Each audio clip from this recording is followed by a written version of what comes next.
Шыны керек, бастапқы кезде бұл вируспен ауырғандардың қатарында көп жағдайда үлкен кісілер болды, иә.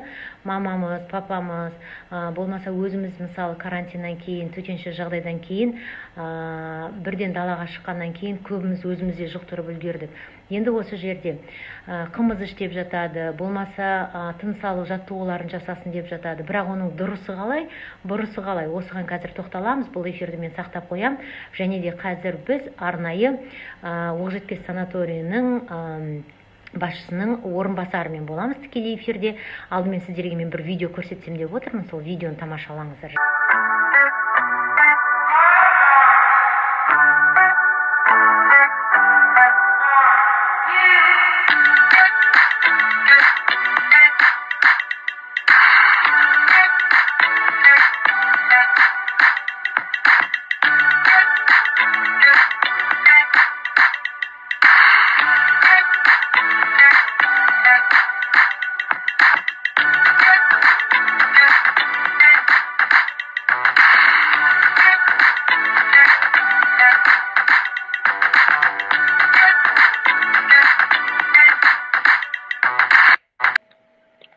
Байланыста бізде Яков Васильевич, бұл кісі қазір қазақ тілінде көптеген сұрақтарға жауап береді.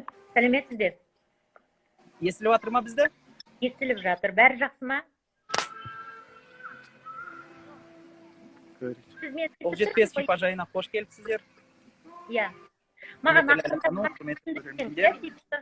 себебі, Яков Васильевич, қараңыз, ең бірінші кезекте мен жаңа барлық оқырмандарға айта кеттім. Қазіргі уақытта көптеген адамдардың денсаулығы сыр беріп жатыр. Оның үстіне вируспен ауырып тұрған адамдар үй жағдайында ары қарай қалай реабилитация өту керек, не істеуге болады, қандай жаттығу жасауға болады, не ішуге болады, қандай ингаляция жасау керек, болмаса қандай сіздерде нақты қандай қызмет түрін оқырмандарымызға ұсына аласыздар. Соған тоқталайықшы. Тағы бір рет сәлеметсіз бе, құрметті көрермендер. Оқжетпес Қазақстан Республикасының президенті іс басқармасы медициналық орталығының Оқжетпес шипажайына қош келіпсіздер. Өзіңіз қарап жатырсыз, қазір біз қандай керемет жерлерімізде тұрмыз. Мынаны қарап, ол біздің Оқжетпес шипажайының территориясы. Осы жерде Бурабайдың түп қазығына орналасқан. Өзіңіз көріп жатырсыз, біз тура осы біздің санаториумызға берген аты Оқжетпес тауы. Яков Васильевич, айта қойыңызшы. Қазір бұл сіз бекерден бекер даланы көрсетіп отырған жоқ. Өйткені санаторияда көп жағдайда ол бәрі уақытымен болады, иә? Белгілі бір уақыт аралығында ем қабылдайды, белгілі уақыт аралығында тамақтанады. Сонымен қатар ең бастысы далада тыныс алу керек. Әр адам, келген адам қанша уақыт далада жүргені пайдалы, және де немен тыныстанғаны пайдалы. Қазір менің білуімше қазір барлығы жайқалып тұр. Яғни мынау ағаштардан бөлінетін пайдалы заттар бар. Иә, шынымен де сіз өзіңіз білетін шығарсыз. Бурабай жері осымен бүкіл адамдарға танымал. Баяғыдан бері, ежелгі уақыттан бері туберкулез сақылды өкпе жүйесіне байланысты аурулар осы Бурабайда өте жақсы емделуге, осы табиғатта өте жақсы әсер етеді. Шынымен де осы шыршалы орман, қымыз, әйгілі Көкшетаудың қымызы, Көкшетаудың тамағы, шөбі өте жақсы ағзасына әсер ететін табиғи факторлар. Сол себепте өз тарихында 50 жылдай болып тарихы Оқжетпестің осы факторлармен емделіп, қазіргі кезде заманауи технологияларды қолданылып, жоғарғы мамандары, біздің медиктері осыған бәрі қоса алып, қазіргі кезде мына ковид пневмониядан ауырып қалған адамдары бізде оңалту жаттығуларды өтуге бәрі жағдай жасалған. Рас па, Яков Васильевич, айтыңызшы, рас па, қазір дәл осы Оқжетпеске кіретін барлық санаториялар жүйесінде, желісінде арнайы бағдарламалар пайда болды. Яғни, ковидпен ауырып тұрған адамдар сіздерге барып, ары қарай ем қабылдай алады, және де соған тоқтала кетсеңіз. Ең көп адамдарды мазалап отырған нәрсе осы. Ол да рас, қазіргі кезде оны біз қабылдадық, жаңа бағдарламаны енгіздік. бірақ әрине оны пайдаланған бізде барлық ем шараларды бізде болды. Бірақ қазіргі арнайы сол ковидке пневмония ауырған өткен адамдарды оларға байланысты арнайы бағдарлама жасағанбыз. Рет-ретімен айтсақ, өзіңіз мысалға біріншіден бастап сіз дәрігерге барып, өзіңіз бір арнайы бағдарлама сізге рецепт сақылды жазып алады бағдарлама. Соның ішінде емдеу гимнастикасы. Мысалға, жаңағына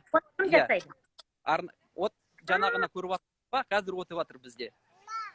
Бұл арнайы тренер ғой дейм, қателеспесем? Иә, арнайы тренеріміз қазір қарасаңыз, біздің Динара, біздің демалушыларға үшін қазір арнайы мамандарылған демалу гимнастикасы жасап жатыр.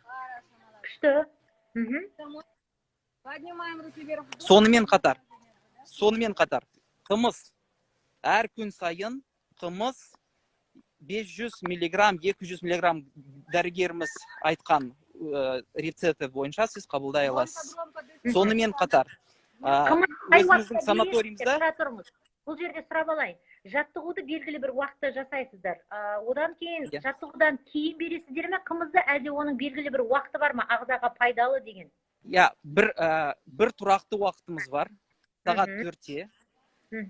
4-те, 5-терде, сол уақытта әр күн сайын сол қымыз, ол процедура ретінде алып алады әр адам бізге келген. Кішкентай балаларымен келуге бола ма?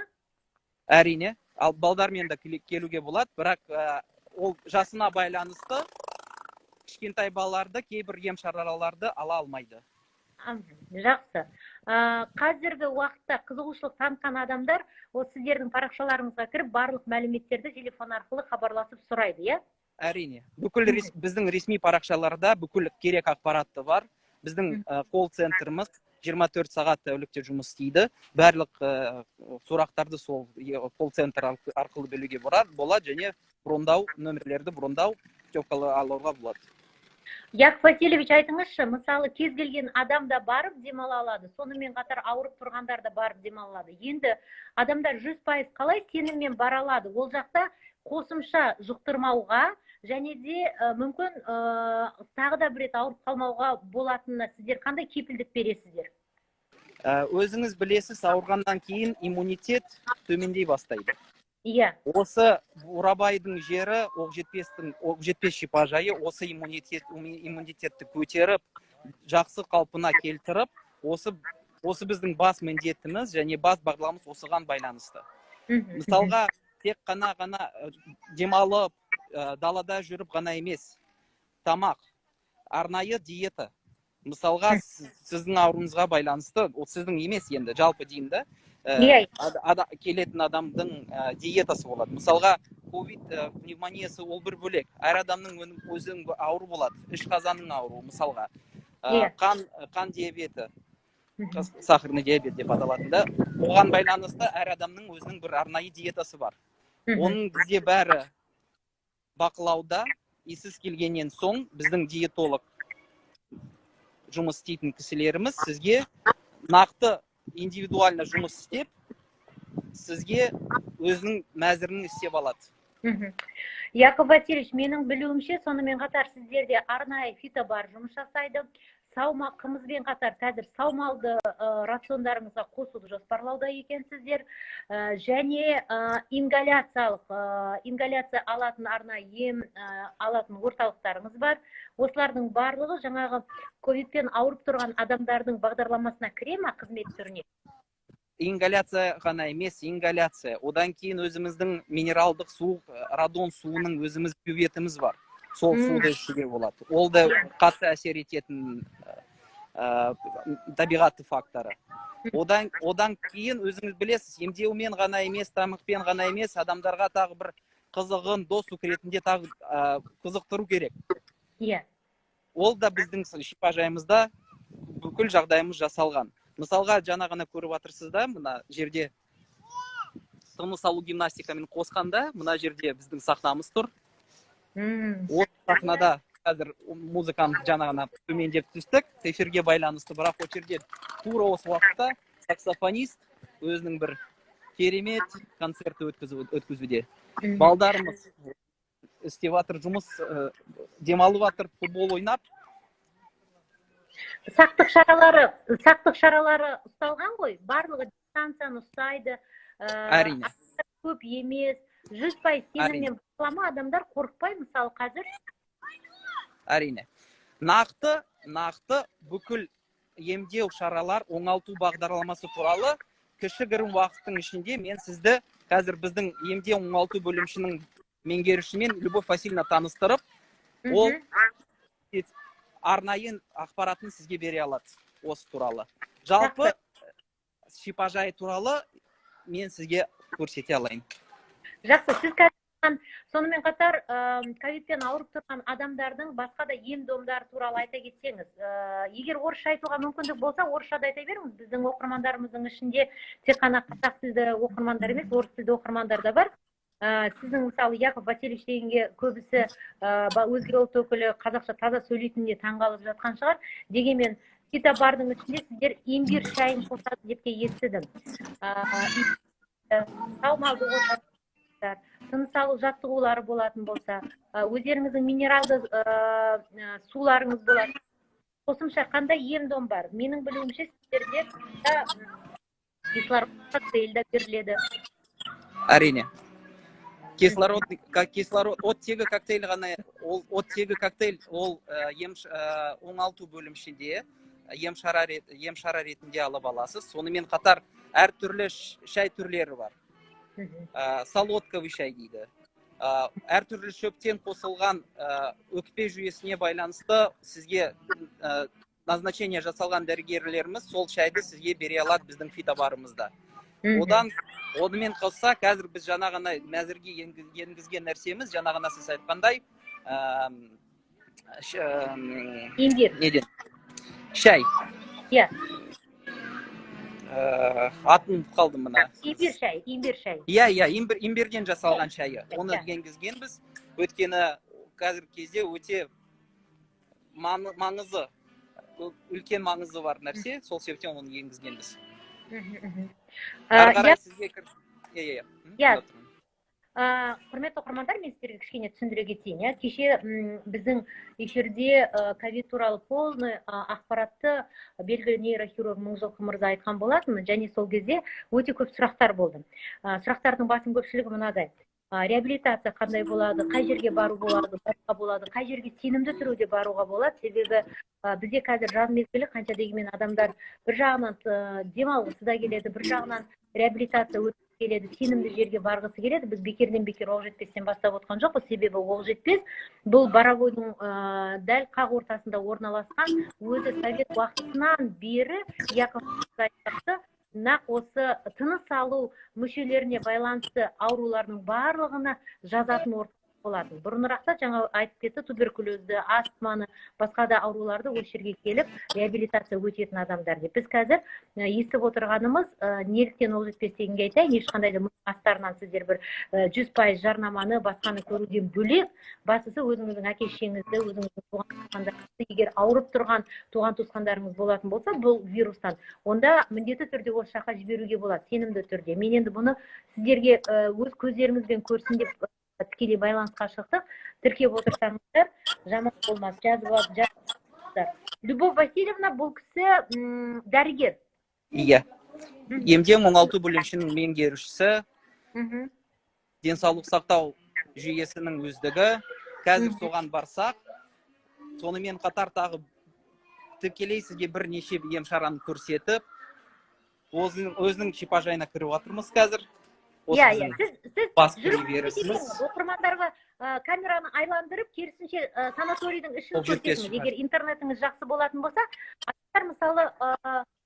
адамдар мысалы білмейді ғой, санатория барған адам білуі мүмкін, бармаған адамдар іші қандай екенін білмейді санаторийдің. Әр адамның температура өлшемін өзі алып жатыр. Қазір бізде қалай болды біздің? 36-3. 36-3, жақсы. Сіз өзіңіз емес, санаторийдің ішін көрсетіңіз, Яков мырза. Камераны айландырыңыз. Міне, осылай көрсетіңіз. Оқжетпестің бас кіреберісі, ресепшнның жері. Мынау тұрған орталық. медсестралар бәрін осылай қарсы алады ғой, сонда дұрыс қой. Әрине, бізде 2 медсестрасы бар. Біреусі бақылау бекетінде тұр, машинамен кірген кезде температурасы өлшей алады. Екінші рет уже ғимаратына кірген кезде екінші рет өлшеп алады. 2 бақылау бекетіміз. Осы жолмен емден оңалту бөлімшесіне барамыз. Осы жолмен ресторан жаққа көріп отырсыз, адамдарымыз жүріп жатыр, дистанцияны сақталып. Қазір санаторийдің ар жағына біздің внутренний двор деген жерге өте керемет жер шығып жатырмыз. Осы жолмен өзіміздің жаяу жүретін жолдарымыз, өз жүйесіміз бар санаторийда. Осы жолмен шығуға соған болады. Өзіңіз көріп жатырсыз, осындай керемет. Мен қателеспесем, двор бар бұл жерде, иә, және де мен өзім жақында болып қайттым ғой, өзіме өте ұнаған нәрсе, бұл киіз үй бар. Сіздерде, яғни ол киіз үй не үшін? Сол киіз үйдің ішінде кейбір ем шараларды өткізіп жатыр. Әсіресе сон терапия деген өзіміздің ем шарамыз бар. Сонда кіріп, наушник Bluetooth-пен қосылатын арнайы музыканы қояды сізге. Жай ғана музыка емес, интернеттен алынған специализированный деген музыка. Соны тыңдап, демалып, кішігірім ұйықтап, өз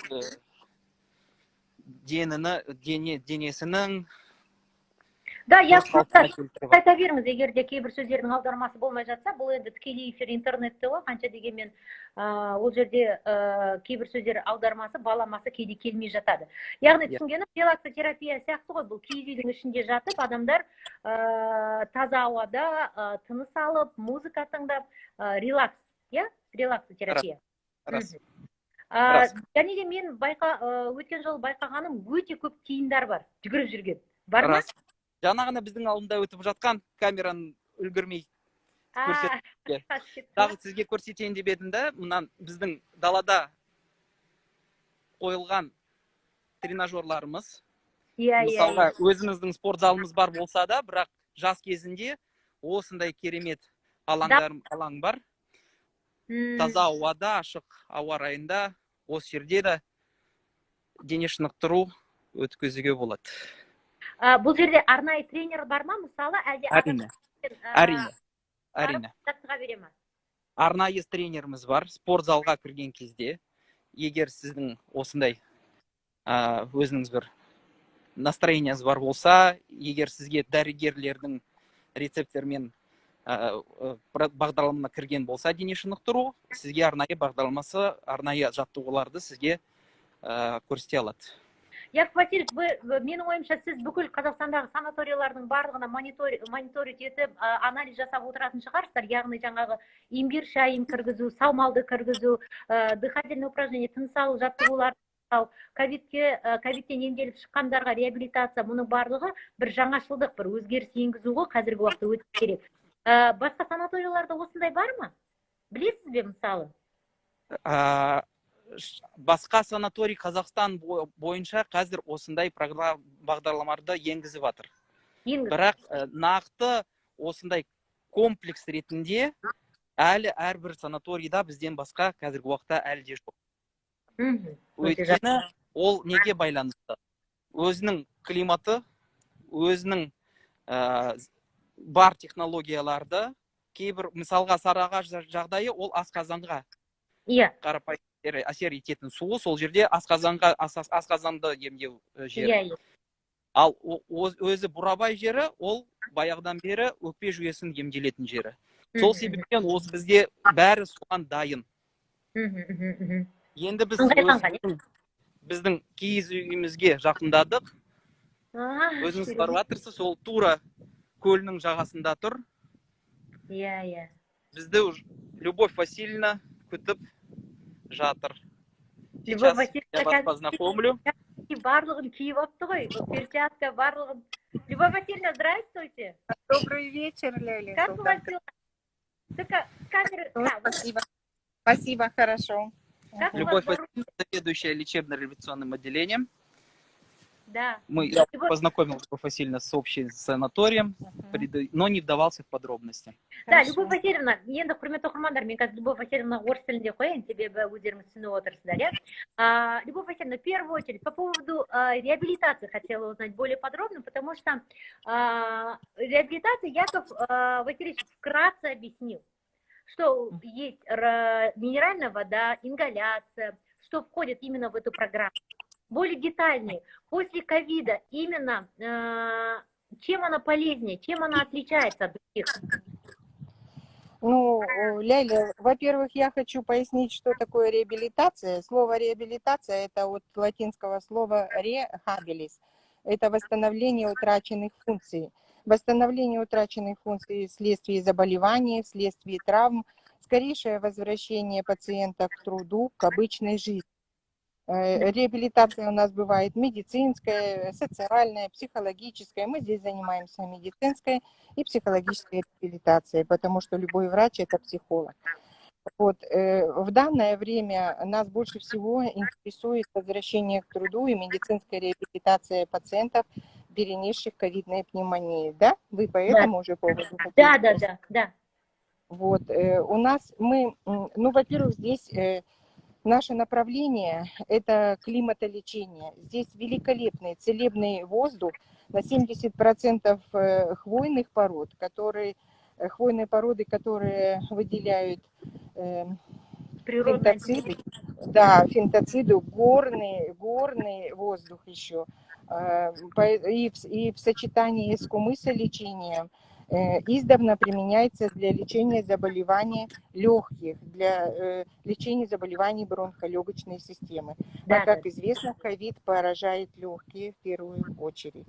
Угу. Вот, это лечение климатом. Потом лечение ходьбой. У нас вот, наверное, видно, Яков показывал, что у нас есть теренкуры, пешеходные дорожки, по которым ходят пациенты по специальным методикам, скандинавская ходьба, просто пешая ходьба, дышит нашим целебным воздухом, это тоже главный метод оздоровления. Сейчас у нас широко применяются ингаляции. Я так слышала немножечко, что Яков Васильевич сказал, что у нас ингаляции. Какие ингаляции? У нас ингаляции минеральной водой, природной, озеро Майбалык. Озеро располагается на территории нашего урочища. Мы также применяем фурацилиновые ингаляции, отвары трав различного происхождения, в частности, вот для лечения заболеваний легких. Это отхаркивающие для дренажа бронхов, чтобы улучшить лимфообращение, кровообращение легких и восстановление функций внешнего дыхания. Кроме того, у нас одним из методов реабилитационных является дыхательная гимнастика. Вы, наверное, видели, что у нас проходит... Да, я видела. Вы более подробно расскажите. Вот мы делаем дома эти упражнения. Насколько мы правильно делаем, мы же не знаем. А вот когда с тренером, понятное дело, это наверняка правильно. Чем она отличается, ваша, вот именно поставленная дыхательное упражнение с тренером? Мен енді қазақшаға арасында аударып отырайын, қазір Любовь Васильевна бәрібір дәрігер болғаннан кейін ол кісі нақты дыхательный упражнениялардың қалай жасау керектігіне толығырақ тоқталады. Говорите.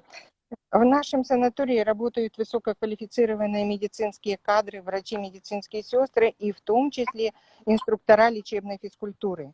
Они ведут не только занятия лечебной физкультурой, но и дыхательной гимнастикой по различным методикам. Это методия Стрельниковой. Дыхательная гимнастика уже имеется разработанный комплекс и после перенесенных ковид. Но после показов элементов дыхательной гимнастики у нас же есть индивидуальные еще занятия у пациентов с более выраженными нарушенными функциями внешнего дыхания. И те пациенты, которые не имеют особых проблем, то есть легко перенесли и приехали на общее оздоровление. Есть групповые. Вот индивидуальные там по специальным методикам. Эти упражнения им показывают, и они по приезду домой продолжают заниматься дыхательной гимнастикой. Элементы несложные, они обычные, и пациенты, как правило, обучаемые этим элементам дыхательной. Пока я не забыла по поводу соляной шахты, хотела спросить. Мгм. Ну, соляная шахта, вы прекрасно знаете, что соляные шахты или соляные пещеры, как мы их называем, это уникальные такие лечебные места, которые очень пользуются и востребованы при лечении любых заболеваний, не только органов дыхания, но и при заболевании, при снижении иммунитета. Да. Ну, такие пещеры, это соляные пещеры, где пол, стены, все усыпано солью. И эта мелкодисперсная соль, натрий хлорид, в виде микрочастиц распыляется. Да. Частицы очень мелкие, от 1 до 5 микронов, и они проникают на слизистую бронхов, тем самым улучшают лимфодренаж и кровообращение легких. А соляная шахта, она входит в программу именно в реабилитацию? Обязательно, Ляля, она входит в программу медицинской реабилитации, причем там сеансов достаточно много, то есть не 2, не 3, а полностью на полный курс, потому что она не вредна для здоровья, она только приносит пользу. Поэтому на весь период реабилитации мы назначаем соляную шахту. Есть детская И шахта, и детям, и взрослая. взрослым, да? Да. Дети тоже ходят, оздоравливаются, которые имеют проблемы. Частые вирусные заболевания, рецидивирующие, аллергические полинозы, хронические бронхиты или состояние после острых бронхитов и с ослабленной иммунной системой. Любовь Васильевна, Яков хотел показать именно юрту, релаксотерапию. Пока еще не темно, если можно камеру перевернуть, в принципе, Яков Васильевич. Да, только мы немножко не будем тихо говорить, потому что сейчас здесь идут процедуры. Люди конкретно сейчас проходят. Видите, юрта оформлена в национальном стиле для создания. Да, деп жай сөйлеп кеттің ғой. Иә. Ұйықтап жатыр ма адамдар? Ұйықтап жатыр қазір. Тура қазіргі кезде ұйықтап жатыр адамдар. Осындай наушниктерін пайдаланып. Иә. Мынандай наушник, Bluetooth жүйесі қосылатын. Осында арнайы музыка қосып. Музыка, наушниктің ішінде музыка бар ма? Иә. Сонымен қоса ароматерапия деп аталатын осындай свечканы пайдаланып жатыр осының ішінде. Әдемі екен. Если можно, еще один момент, что у нас на территории нашего санатория, управделами президента, находится радоновый источник. Аналогов этой воде нет нигде. Есть только в Российской Федерации, в Пятигорске. По химическим и минеральным свойствам вода схожа с той. Применяется при заболеваниях органов дыхания, сердечно-сосудистой для повышения иммунитета, а также при крупных заболеваниях, чтобы тоже наши зрители это знали. Спасибо огромное, спасибо. Радон суы, спасибо, благодарю. Құрметті оқырмандар, Любовь Васильевна өзі дәрігер, яғни меңгеруші.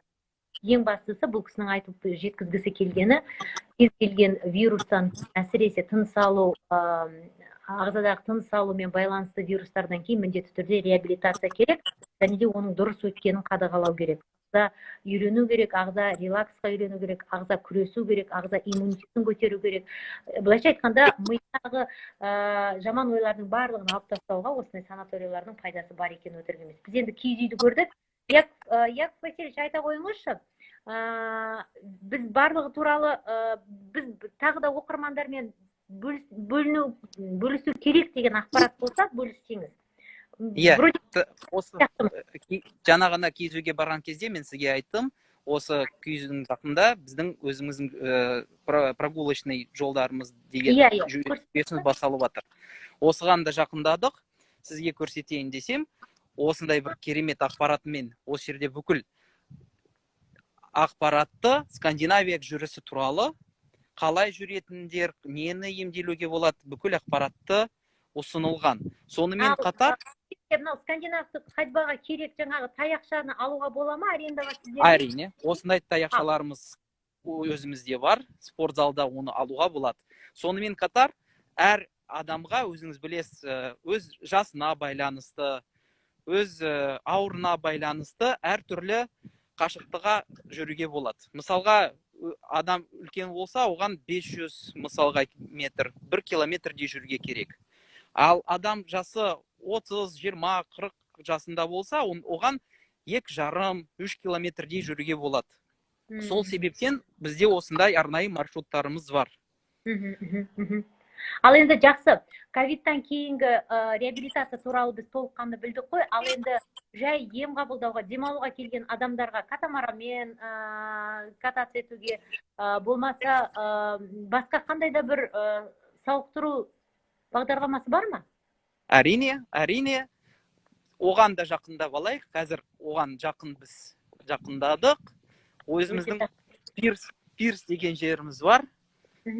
Осындай керемет сұлу жеріміз. Жаңағына көріп жатырсыз, осындай біздің катамаранымыз бар. Ол біздің демалушыларға тегін. Бүкіл шын айтқанда, осы біздің санаториymызда сол номердің бағасын төлеп, барлық қызметтеріңіз сіз сол бағасына алып жатырсыздар. Ол инклюзив, все включено Туркияның системасы бойынша. Тек қана бізде кейбір ақылы ем шараларымыз бар, уқалау сақылды.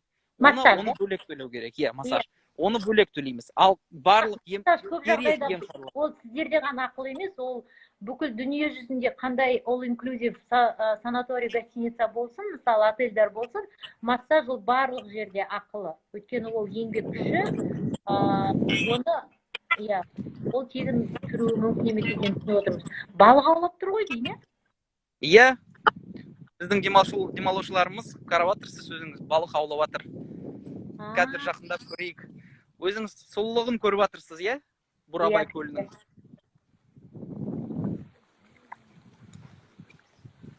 Жақсы екен, әдемі. Алыста көрсеңіз, ол біздің пляж. Пляжа, біраз уақыттан кейін күн қатты ысығанда шомылуға бола ма сонда көлге? Таза ма? Әрине, адамдар шомылады. Жақсы екен. Қазір кезде карантинге байланысты пляж жабық, өкінішке орай. Бірақ кейбір уақыттан кейін ашық болады деп сенеміз. Сонымен қатар бізге мысалға күз кезінде, көктем кезінде, қыс кезінде арнайы бағаларымыз бар. Шекерім жасап төмен сезон деп аталатын уақытында.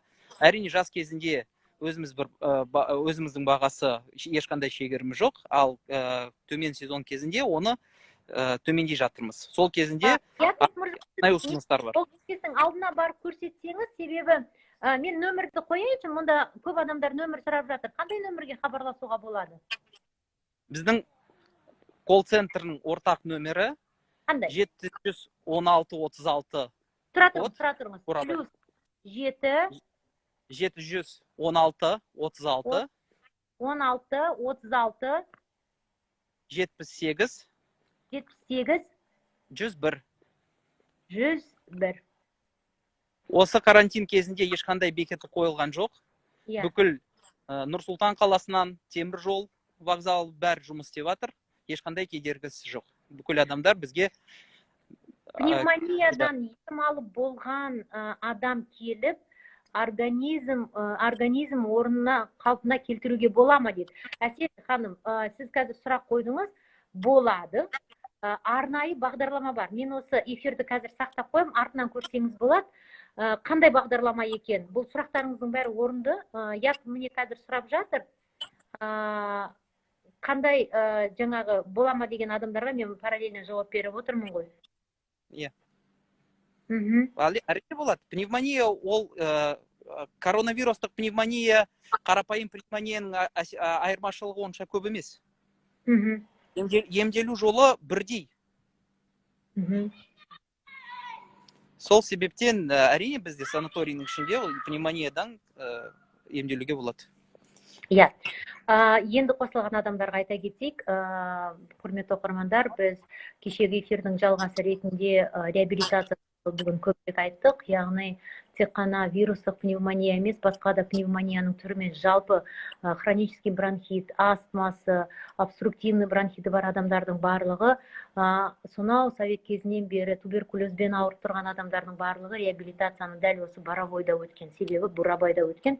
Себебі Бурабайда өздерің жақсы білетіндей хвоя деп отырмыз, шырша деп отырмыз. Нақ осы өсімдіктерден бөлінетін табиғи антибиотик бар. Сонымен тыныс алудың өзі үлкен пайда келтіреді.